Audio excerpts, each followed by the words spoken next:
Hey everyone! So recently I've been thinking. I took a long look at my list of videos recently and I've kind of noticed I've fallen into a little bit of a schedule putting out chapter reviews every single Wednesday. And the problem is a lot of the leaks come out for the next week's chapter on Wednesday. So I figure why not live stream my reactions on Twitch to the chapter every Sunday, and every Wednesday I put out a theory video guessing what's gonna happen for the next week's chapter. You can find the link to my Twitch channel in the description down below, and I'll be going live every Sunday at 12 p.m. Eastern Time on Twitch. So if you enjoyed this style of video, be sure to hit that like button. That way I know you like my theories a little bit more than you like my reviews. Don't worry, the Vigilante reviews aren't going anywhere, but the My Hero Academia reviews are going to take a little bit of a backseat to more of my theories. And if you're new to the bar, be sure to subscribe to the channel and click that notification bell to become one of my regulars around here. With that being said though, this video will contain spoilers for My Hero Academia and My Hero Academia Vigilantes.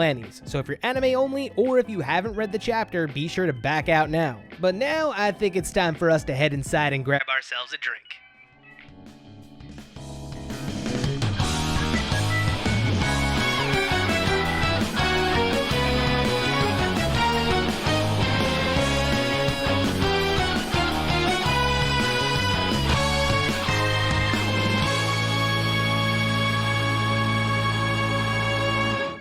Welcome to the bar, folks. So, the most recent chapter, Chapter 315 of My Hero Academia, marked the end of the fight between Lady Nagant and Deku. Now, in the beginning of the chapter, we got a little bit of a prelude to the fight between the two, with Overhaul and Nagant making the deal that Overhaul would ID Deku as the target if she brought him to see the boss of the Yakuza. This tells me a few things. If Overhaul wants to return to the boss, he can probably still use his quirk. We don't know in what kind of capacity it can be used, but my guess in Chapter 316, we're gonna see a completely different side of Overhaul. You know, if Chapter 316 doesn't become a little bit of a hindsight chapter just to show us how Hawks got to where he is now. See, at the end of Chapter 315, we saw the quote-unquote death of Lady Nagant. It turns out that she had a failure clause in her quirk handoff with All for One. If she lost, she would explode. And we'll talk about that a little bit later because it was brought to my attention that the way that she exploded was kind of reminiscent of something in My Hero Academia Vigilantes. So let's head over to the wall and discuss what other things might happen in Chapter 316. Alright, so I have a few predictions about what Chapter 316 could possibly entail. The first might be the fight with All Might. The last time we saw All Might, he was taking on two low-level thugs who realized that they were fighting Small Might. Now, the reason why I say All might possibly get into a fight is because after his car was destroyed, he evacuated and sprawled across the concrete holding a briefcase. And some of us have assumed that the briefcase might contain like an Iron Man exoskeleton that All Might put on to fight with. Or there's that possibility that the briefcase could be filled with a bunch of support items. Either way, this is All Might we're talking about here, so these two guys, despite being low-level thugs, could be in for one hell of a beatdown. And while all of this is happening, I can't help but have my TV screen flicker about the fact that All Might was attacked at the same time Lady Nagant attacked Deku, and that just tells me that to a degree, all of these people are working together, which means that it's possible that Lady Nagant wasn't the only villain who got the mission to go out there and hunt down the UA student.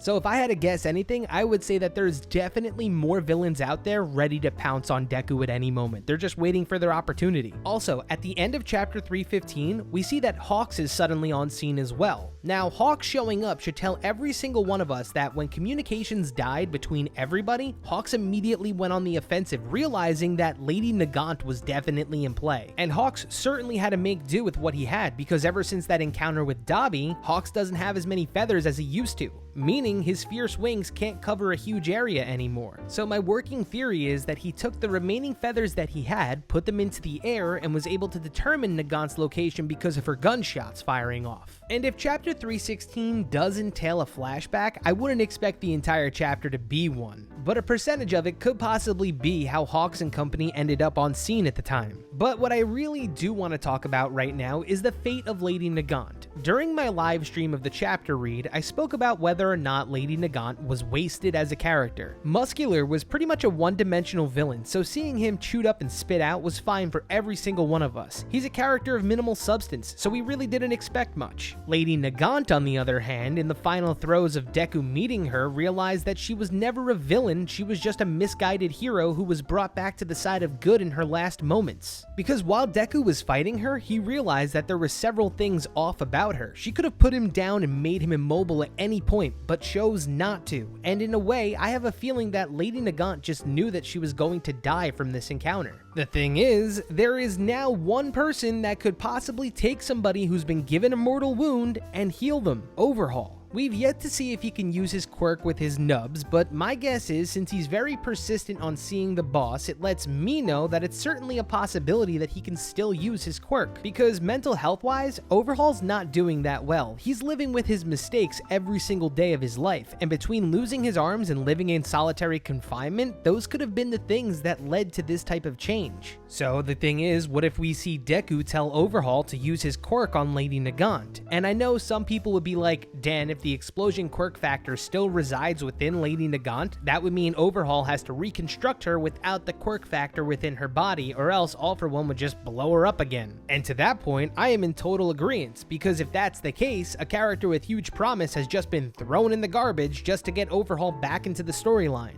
The fact of the matter is, these characters were introduced to the plot for a reason, and armless Overhaul wouldn't be in the story unless he was relevant to the plot. We've seen that Horikoshi loves to rehash the past to make brand new plot points. Muscular was Deku's first big-time villain that he dealt with solo, so Horikoshi brought him back as a barometer to show everyone how strong Deku has gotten. And like I said previously, the main reason why Overhaul wants to go see the boss is because it's upon his path of redemption. He's finally able to reflect on his misdeeds to the point where he actually realized that what he did with Deku and Eri was wrong and actually moved away from that path of revenge. That being said, it kinda does make me think that his quirk even works even with his arms being nubs. Lady Nagant made him a promise that she would take him to see the boss, so I think it's pretty clear that we might see Overhaul's quirk work in a different capacity. Kinda like how when somebody loses their eyesight, their hearing becomes a little bit more magnified, because the quirk factor still resides within his brain, so I think it would be a big irony if he has to put his head to somebody's heart or something like that, considering he hates to touch people's skin. How ironic would it be if he has to put his face on somebody? He would literally have to confront the injuries that he inflicted head on. Do I think Overhaul will eventually reside outside of prison? It really does depend. But right now, for the plot, they literally have a character right next to them that is an ex machina for death. Remember, he popped Rappa like a balloon just to bring him back several times, along with Eri. So the fact that Lady Nagant might be fried, all it could take is Overhaul's quirk to possibly bring her back.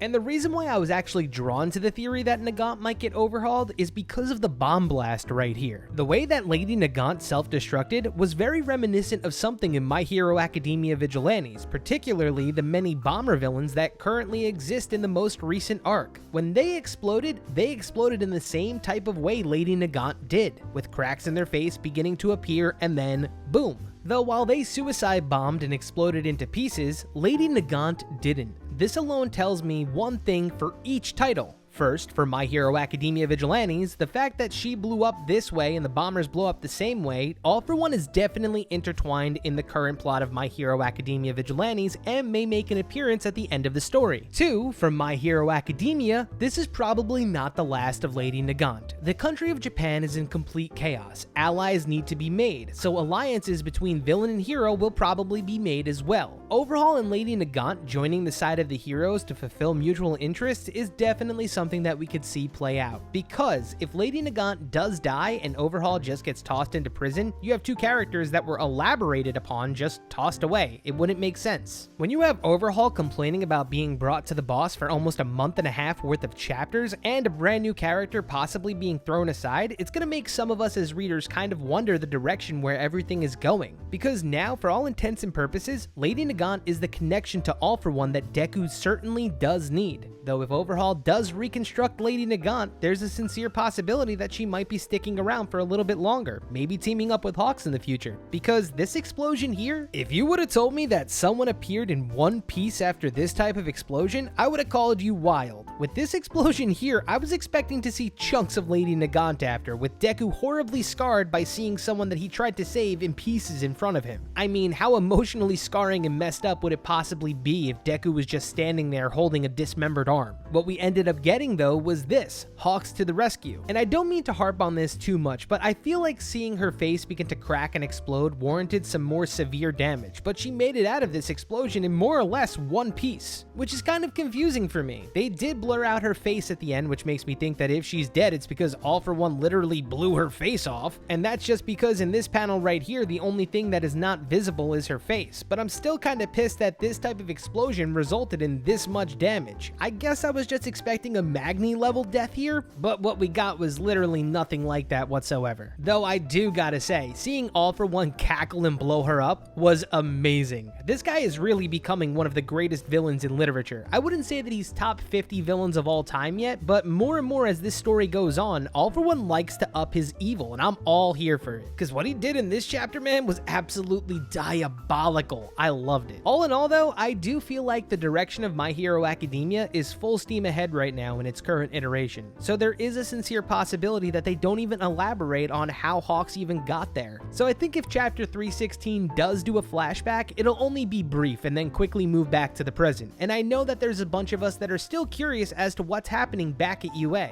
But if I'm going to put my personal opinion in this, I really do like the direction that My Hero Academia is taking right now. It's finally taking Deku and making him into the protagonist of his own story. He's so overwhelmingly strong now that if we went back to the kids at UA and they haven't gone through astronomical growth, he's just left them in the dust. Not to mention, Bakugo is definitely going to be mad at the fact that he was left behind and thought of somebody that would hold Deku back. Because let's admit it right here, if Bakugo in the previous arc didn't save Deku, he would be dead right now. So I'm really hoping the kids at UA won't be too far behind. I do understand that there's going to be an astronomical difference between Deku and the students, but we still want to see them get involved to a degree. And off-screen exponential growth for background characters, I'm totally fine with. So if you agree with my theory and think that Overhaul might possibly repair Lady Nagant, be sure to let me know in the comments down below. And if you have any theories as to what you think chapter 316 might entail, be sure to throw them down there as well. And if you want to interact with me during my live reaction to the most recent chapter, be sure to follow me on Twitch. The link is in the description down below. But until next time, everyone, be safe.